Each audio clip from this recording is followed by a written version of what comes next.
Okay,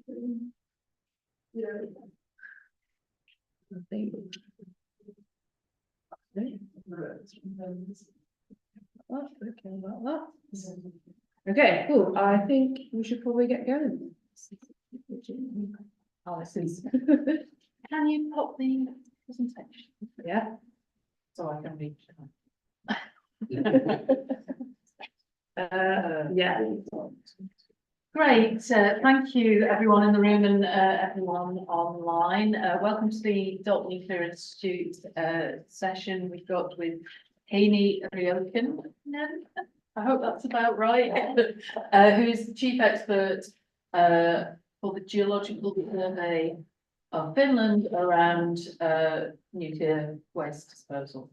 Heine's going to give a bit of background to the programme in a talk. Okay. So welcome and thank you for your talk on geological disposal of nuclear waste and recent research developments in geological survey. Welcome. Thank you. I'll just share it and then I'll get rid of it.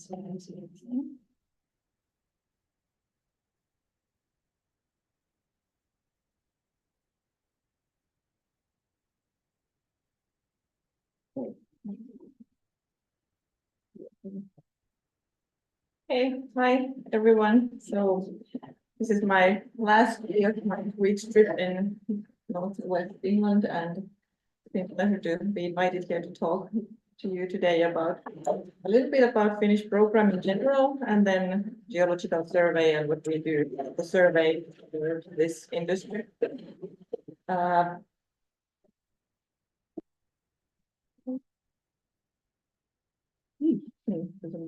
It works second, isn't it? You might need to click on the slide first. Ah, yes. Go again. Okay, now.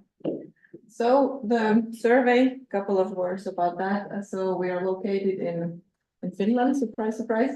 And we have 4 different offices around Finland. Map. And we have also one pilot plant in Outokumpu that we use for ore grade control type of tests. And then we have Loppi drill core shed that we store all the drill cores in Finland that have been collected over the years for research purposes. We have a different unit. I come from the energy and construction unit, and there we focus on geological disposal of nuclear waste and also geoenergy and construction related geology. And other aspects are related to, well, mining and exploration is a big thing in Finland, and also water management in general, and then environmental issues related to that we can do by the means of geology. In short. Oh, Maybe I'll just use a button. yeah, okay. It doesn't like, it wants you to not have a meeting. Maybe you'll just have the banner on the top. Yeah. And then click. No. Okay. So at the moment, we have just started the kind of new energy strategy, and we are focusing now mainly on energy transition. So in addition to nuclear waste disposal that supports the energy industry, we also look at hydrogen and geoenergy in this field. And then circular economy is kind of supporting also this kind of energy transition field. Also, we look at the battery minerals a lot in GTK. But my work and my colleagues' work is mostly related to energy transition and waste disposal.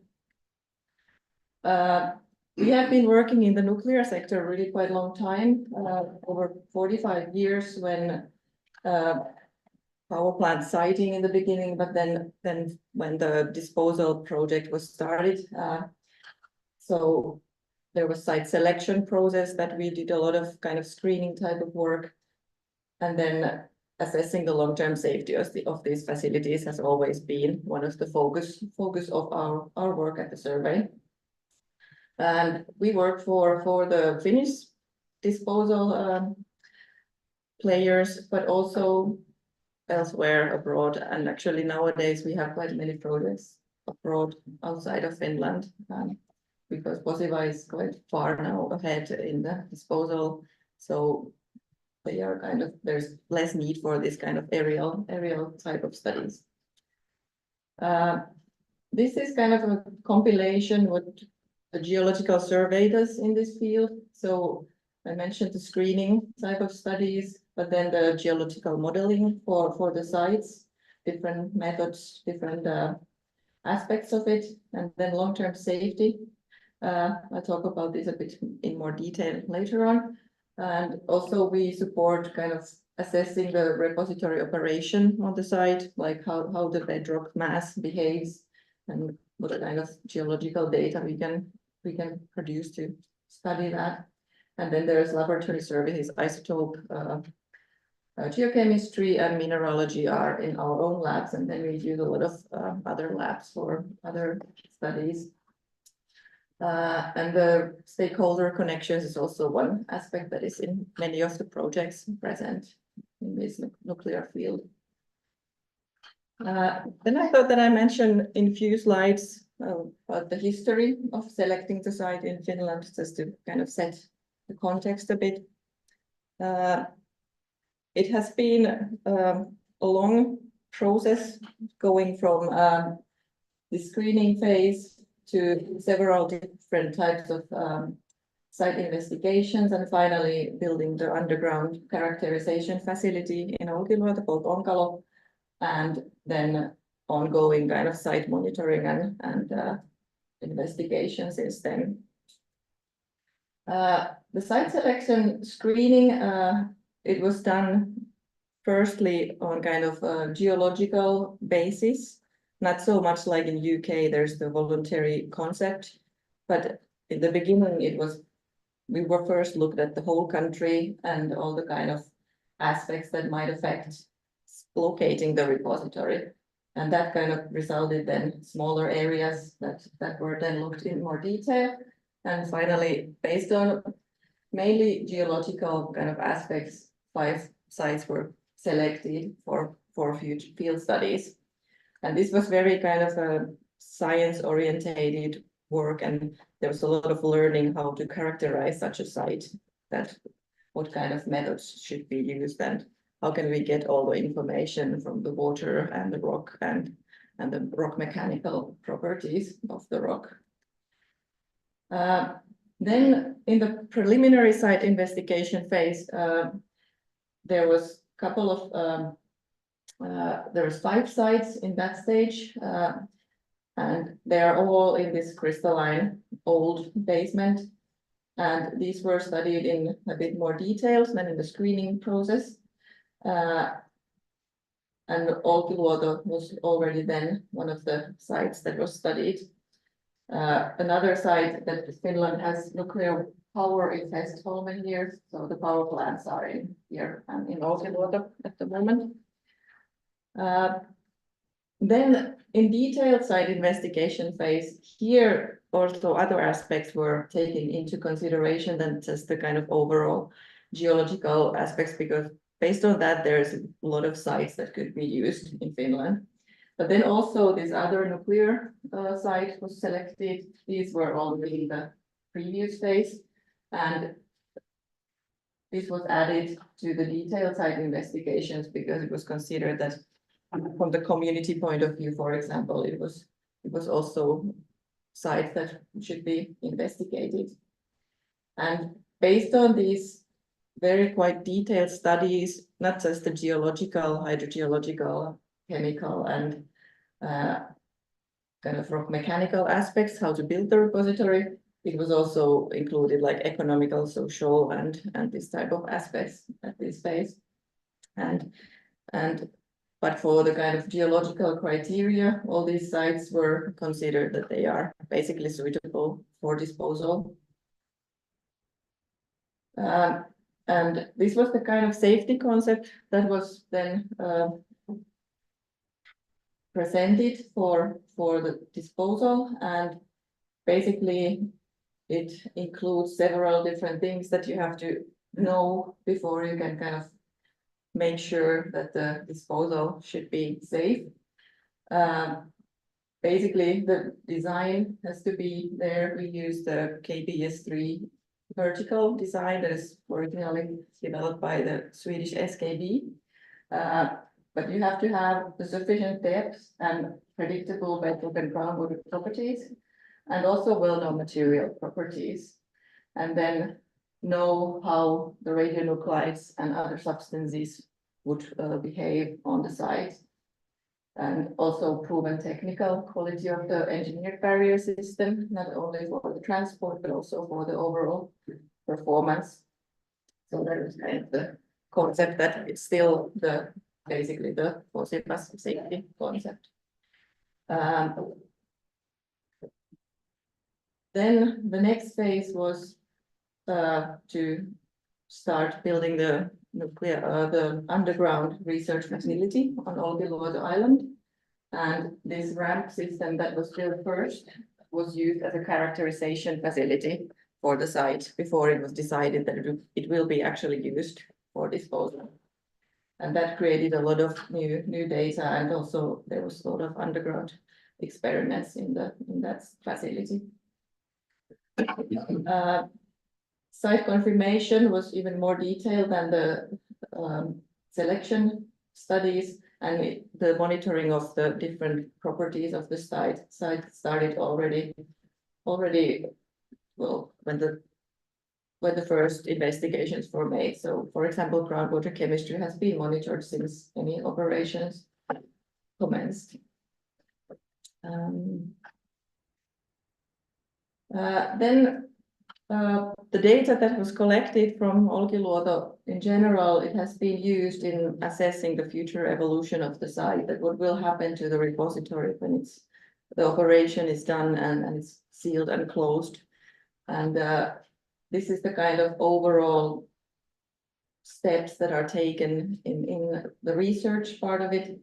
So firstly, geological model, that is kind of what geologists have been doing, also GTK, and then defining where the hydrogeological domains are. And this is very site dependent, like if like in UK, different types of rocks are considered. So this kind of conceptualization of how groundwater and gases move in the subsurface is the kind of defining feature where you can then actually put the repository. And this is one example. The current layout is a bit smaller, but how to locate the repository to avoid these kind of main hydrogeological features. And these are then used in groundwater evolution modeling to see how it changes during the future ice ages and other climate related processes. And then it's used in the end to model the potential transport pathways for any releases and radionuclides that might in different scenarios be released from the system. So that was kind of what has been done, and now POSIPA has applied for the operational license applications. They have already quite advanced system there, and they are now waiting for the Finnish regulator deciding about the license. But the research in Finland continues. POSIPA does research, and also other universities, Geological Survey, and also technical research institutions do a lot of research still in this field. We have been focusing a lot on the structural geology. So where are the kind of openings in the bedrock where the water can move and potentially radionuclides can be transported to the surface. And we have been developing recently this kind of how to map this fracturing in different levels, different scales, basically. So there's a lot of work from the satellite level to outcrop level to thin section level to very small scale level. So trying to kind of bring together different kinds of data sets and see if we can predict anything based on that. We have several projects ongoing in this field, and there's a lot of synergy also with geoenergy studies, because they basically look at the same thing, how the water moves in the subsurface. So it kind of serves different applications, and also looking at kind of natural gases and how they behave in the subsurface, also important in many other applications, not just the nuclear waste disposal. We are also trying to develop this kind of infrastructure. We have several deep boreholes in Finland we can use for research, so we're trying to increase that kind of utilization of those in nuclear and deeper kind of deep assessment of the deep geosphere. This is one of our main research sites from the last couple of years. It's a small peninsula in southern Finland, and we do a lot of this kind of surface fraction mapping, but we also have their deep and shallow drill holes, and we do hydrogeochemistry and hydrogeological measurements and to assess and try to use it as a kind of a site to test methodologies and also training and then do research as well. We look at also fractures and fracture minerals and how they affect hydrogeological processes, and also test new methods to study them in more detail, because it's quite tedious work to study these kind of small fracture, especially if you have a big site to study and you need to kind of get a lot of data from thousands of meters of drill hole.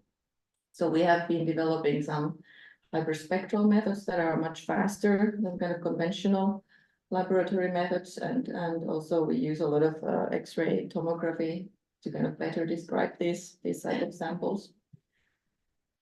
And as I said, hydrogeology and chemistry is very closely linked in the fracturing, especially in these kind of brittle, hard or high strength rock types, and this is something that we try to develop as well even further to how to connect the DFN kind of models that are kind of stochastic way of presenting bedrock to better make more realistic models for modeling the future evolution. We also use a lot of geophysical methods to study the subsurface. One of them is this ERT measurement. It can be done along the ground surface or then from drill holes, and it has been used to kind of model different layers of sediments. This is also from the Koparnes side. And also we can use it to look at where the big fault zones are, where the groundwater moves, to kind of map in areas where you can't really see the subsurface because there's sediments on top. And this is an ongoing development at the moment. Then we also study sedimentary rocks, similar to some of the rocks that are considered here in UK. We have one project on this mudstone that is much older than the ones here in UK, but very similar in mineralogy and otherwise. So we are also looking at new methods to characterize in more efficient ways the mineralogies of this type of rocks.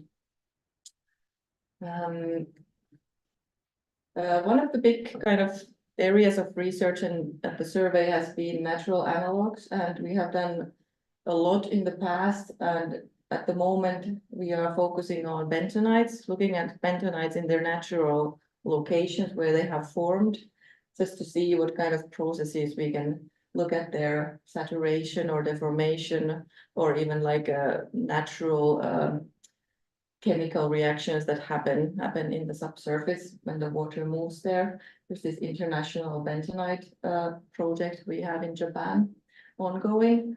And then we have been looking at the native copper occurrences in Michigan to study the copper corrosion in different kinds of environments where the native copper has formed millions of years ago, and why it has not corroded and what kind of environments are supported for the longevity of the copper. Posiva's operational safety case also had a long review of the natural analogues related to all EBS materials, cement, bentonite, copper, iron. We can look at all of them also in natural conditions. and that was kind of a work that supports the overall safety case. Then we have been involved also for NWS, similar kind of work, looking at the analogues that are used in the safety case and updating that work for the next phases. We also use X-ray tomography in many applications at the survey, but for nuclear waste disposal, it has been mainly used now for some concrete samples, but also then bentonite samples, and it has been quite useful to investigate these natural bentonites because they have quite a lot of internal structures. So you can't really see it with naked eye usually, and also making thin sections or any destructive method on them, usually you break the sample some way. Like this is an example of the Cypriot bentonite that has been impregnated, so it kind of makes the whole sample kind of mushy, and X-ray tomography has been really good to investigate these textural differences. Then we have been also involved in experimental work, studying, for example, bentonite behavior in higher temperatures. In the repositories, often 100 degrees is considered as like the highest temperature that should kind of then guide the layout so that the overall temperature don't go any higher than that. But in this European project called HITECH, we looked at temperatures up to 150. Some organizations looked even higher temperatures, just to see whether this kind of design guideline of 100 could be increased, or what kind of implications it would have on the safety and the performance of the system. We used, and this was a big project, but our part was looking at with another university from Finland, this kind of saturation process in elevated temperatures and how that's affected by the higher temperature. This was only studying the physical properties, and now in the next project we are also looking at kind of more chemical aspects and try to see what is the effect on the chemistry in these experiments. Then the new, I know that you are also involved in the Rambeck project, and we are also doing that work. There are a couple of modelers that are involved in that. So this is something that should be starting next year, or this year in the autumn. And we collaborate with University of Helsinki and Gareth Law, you probably know. So this is something that is already something that we are hopefully doing together in the autumn. And basically looking at many different scales, but maybe I don't explain it to you because you have been heavily involved in the application. Another program in URAD we are involved is the climate work package, looking at basically different processes that affect the future evolution, and that's a field that probably in this project we will kind of screen what should be done basically next. So it doesn't include much research, but it's more like to screen what should be proposed for the next phases of the URAD, looking at kind of analog type of thinking as well. And there I just listed some of the climate related analogues that Geological Survey of Finland has done in the past. We have looked post-glacial folding, what kind of changes it caused to the fracturing of the bedrock, and what permafrost might mean for the repository if it happens during the next glaciation period, and also what kind of effects for example, bentonite or other EBS materials might face if the groundwater chemistry changes a lot, like might be diluted during the glacial melting, for example. So that has been also kind of a big part of research during the past decades. The work that we do, we also look at the siting of nuclear power plants, not just the repositories, and also this small modular reactors discussion that has been increasing in all countries, I guess. we have been kind of looking at also what that would mean from the siting point of view, and it has been also done by the regulators. And the similar kind of site characterization is also used in energy storages, gas storages projects, and geosphere data studies related to geoenergy. And also we have looked at the deep borehole disposal briefly, because this has also been included in discussions by many of the commercial companies that kind of offer the SMR for different countries. So we're kind of to be involved in the discussion whether that's feasible or not. In the future, as the project in Finland in Olkiluoto hopefully commences now very soon. So I think our research will be focusing more on the site assessment still and site characterization, even screening, because in other countries this is a process that hasn't been really gone to the end yet. So there's a lot of things we can do internationally. And the engineer barrier system research, bentonite, other materials, concrete and things like that will be also part of the research in the future. And we try to focus all the time on the method development as well, and try to kind of innovate on that, and use the kind of natural analog thinking to learn how different materials behave in different environments. And also use just the methodology, as I said, that can be applied in many different applications as well, not just the waste disposal. We also try to work in the different international arenas, like take part in IAEA's work in suitable areas. And we are part of the Euradscience, that is kind of the research entity consortia in the Eurad kind of funding scheme. Then we are also involved in a natural analog working group, and also if NEA has some kind of projects that are related to our field. And then there's this Fin Nuclear, that is kind of Finnish collaborative, kind of promoting the Finnish know-how of the waste disposal and other fields. So trying to also be this kind of national expertise hub as well. That was kind of last slide. Thank you for listening, and happy to ask them. Thank you, Heini. Are there any questions? Yes, I was really great talk. Obviously, you did a lot of work. The geological screening has been a key part of that.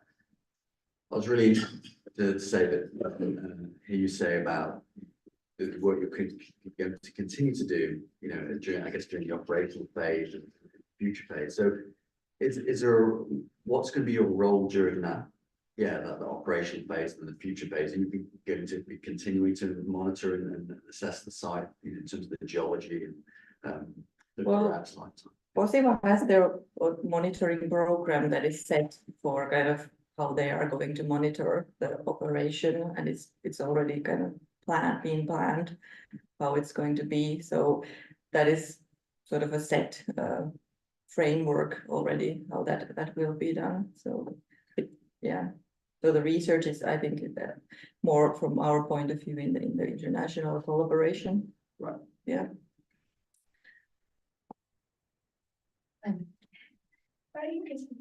I'm not going to talk about and you're looking at the sand and doing something field work, looking at the very large structures. I'm curious, because if you look at the surface of the structures, how different it is with the structures we can see from the subsurface.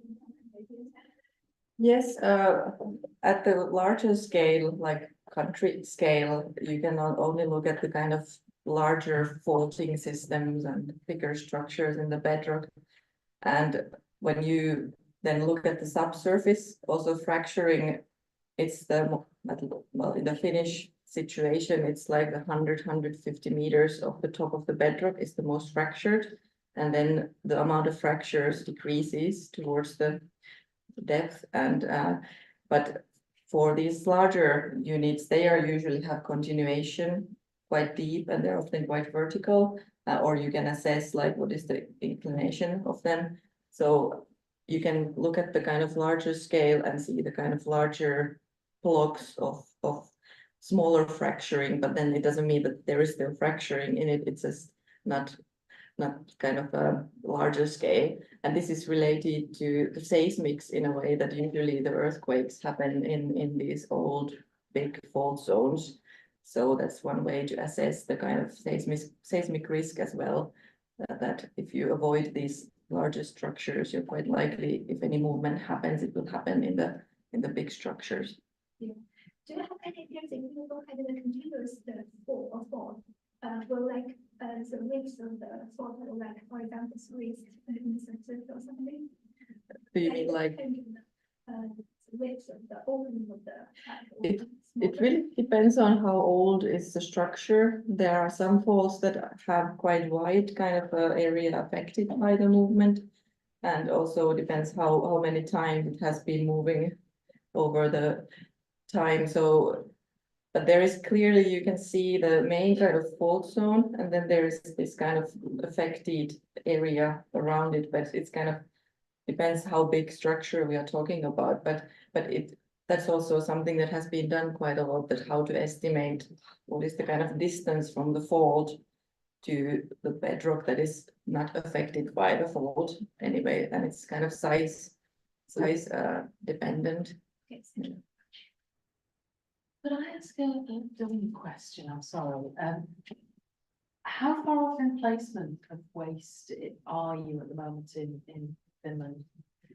Well, there is the operational kind of capability has been already built. Yes. So there is the encapsulation plant in Olkiluoto, and the first tunnels have been dug for the disposal. So it's very far. And I think I can't remember now what is the kind of official target year, but it's in like in a couple of years time, and it mainly depends on, I guess, from the regulators' timeline that when they kind of give the final feedback. So yeah, but I mean, anyways, so for the UK, that's quite advanced then, isn't it? It's it's not far. So yeah, okay. Sorry, there's yes. Are you still planning on disposing of your spent fuel bundles, rods, in the big copper canisters that was proposed a few years back? Yes. And do you have any idea, like per ton spent fuel, how much copper that requires? Well, it's about 5 centimeters thick in the current design by Posiva, and I don't remember the tonnage, but it's a lot of copper. There's what is it like, maybe lying now, but it's 3,000 canisters. So it's not that big amount in Finland. Maybe, but it's anyway less than 10,000. Range is correct. But yeah, it's a lot of copper. So, but as maybe some of you know, for example, in Canada, they have different design. This Mark II concept that has like a thin copper kind of surface on the canister. So I'm thinking back to what Sweden was proposing maybe 5 years ago, which was like a solid copper container with a few fuel bundles spread about it. And so someone did an assessment of this and basically went, yeah, that'll need most of the world's supply of copper. yeah, that is a relevant question. It's interesting how the regulator could see a change as well to your 5 centimeters with the Canadian program in innovation in thinner, and you know that you get lock-in, don't you? But there is a lot of tolerance in that. I mean, the safety case has quite a lot of kind of copper that is sort of not even included in the safety calculations because it's just like this extra tolerance. So yeah, there's this conversation about reducing conservatisms in waste disposal as well, which is interesting. And this is one of the things we're looking at the moment, is basically how different reprocessing strategies can reduce the waste volumes, going from the kind of fuel bundles in can approach to just taking the uranium out, as the Americans have proposed, Purex, pure X plus minor actinide separation than various other.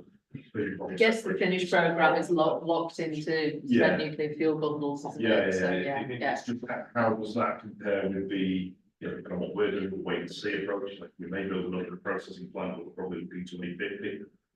Before we do that, no change. But I think if you look at the kind of like, there's a safety case symposia coming this year, and that agenda is mainly focusing on optimization. So it's the kind of thing that is increasingly discussed, that it's it's easy to design a thing that is mega safe. We just add stuff around it. But then I think this conversation and discussion of how to optimize things it appears everywhere at the moment. Carbon agenda as well is Yes. coming into it, isn't it? Yeah. So, are there any more questions from the room, Charlie? It was funny, and it was really enjoyed that. How long do you expect the copper canisters to last before any radionuclides are introduced into the geosphere? Well, basically in the kind of scenario where there is no like these unlikely defects, then it should last 100,000 years. But then we do consider cases where something happens that is not kind of likely to happen, like for example, a scenario where there is a earthquake in a fracture that would break the canister. So kind of localized release, that kind of cases, and also if something happens for the buffer around the canister, like if there's increase of sulfide, that kind of scenarios that would increase the corrosion. So it really depends then on the scenario. But all of those scenarios are tolerable in the safety case. Yeah. Have we got anything online? Just to reach out, make sure. No. Unless there are any other burning questions in the room, I suggest we stand you down, Heini, and let people just come and have a chat. We've got 10 minutes or so before we need to move on. So thank you very much for the talk and all the questions and so on.